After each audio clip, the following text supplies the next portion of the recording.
Okay, so here's the morning of day 3 of me being stuck. Oh, with my microcopter tool.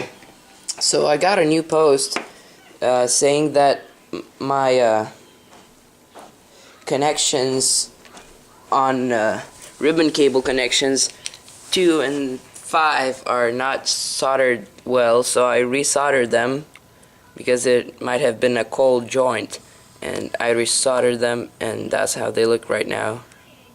I don't know if it's bad or if it's good. Well, I have no idea how people solder.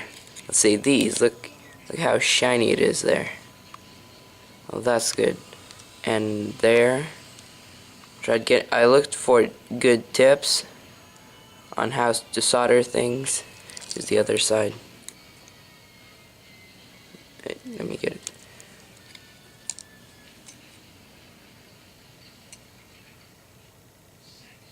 Okay.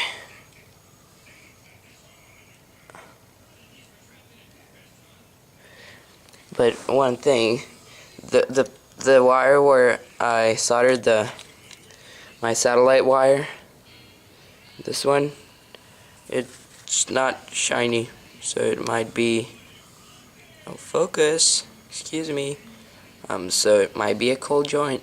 So tell me about it more. Thank you.